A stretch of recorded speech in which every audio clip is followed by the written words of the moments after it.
Welcome back.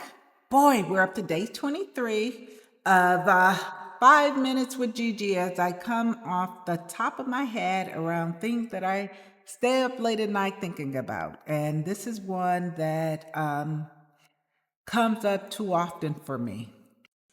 As a CEO of a nonprofit organization that supports people who live with mental illness, quite often I get phone calls or I hear stories of individuals who have ended their own life. And I think of many ways of trying to honor those lives because for me, it means that those individuals didn't get the support they needed early enough.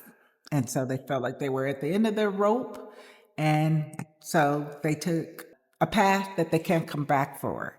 And so we're never judgmental at NAMI. We want to make sure we have the programs needed, like ending the silence and creating opportunities for individuals to talk and come to us when they're having a difficult time. But there are times when, that just doesn't work out that way. And so then it's like when that happens, how do we support individuals? And so we've done campaigns like the state had a program called Knowing the Signs. And so we've heard over and over again from family members that there was no signs. There was nothing that they knew. They never would have expected it. A young person who had been in my home and had been friends with my son ended his life last year, and it hit like a ton of bricks because he may have been one of the most cheerful young men. And actually, he encouraged me. I had a son who was really into music, and they'd be in the garage together playing music. And I say, "Oh, this isn't going to go anywhere." And he's like, "No, he's really talented."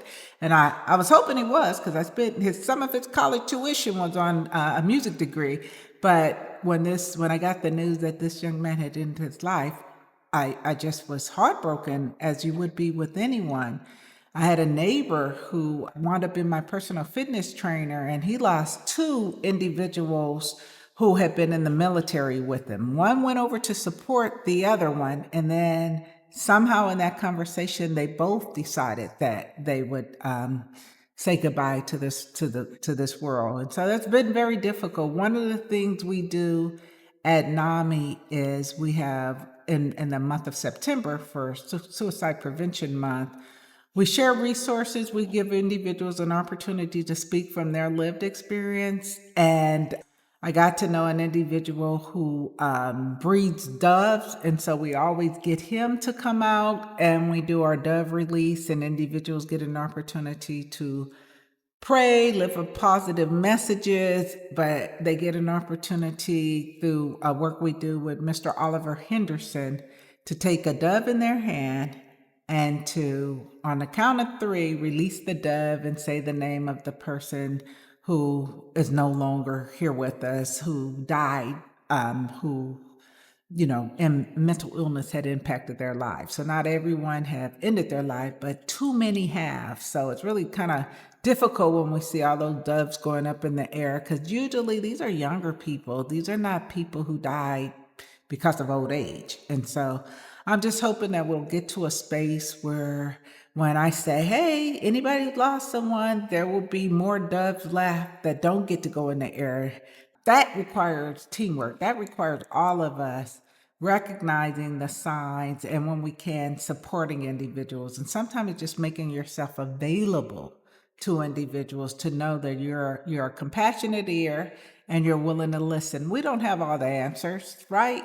Sometimes it's just sitting there and listening to someone and encouraging them when they need it. So yeah, this one was a heavy one, but how could you do a series like this and not be honest about the thing that you worry most about? And for me, that is losing individuals because we weren't there early enough for them to make contact with us, for them to get the support they need. So we'll be continuing to do the work we need to do, not just in September, but through the year, to make sure that NAMI CC is ready and available for people who need our level of support. So I'm definitely going to pick something more cheerful to talk about tomorrow. And I think toward the end of the month, I'll also be inviting guests. So You might get a call from me if you carry a particular subject matter expertise in the areas that I don't. So look out for the phone call. Thanks for joining me with 5 Minutes with Gigi.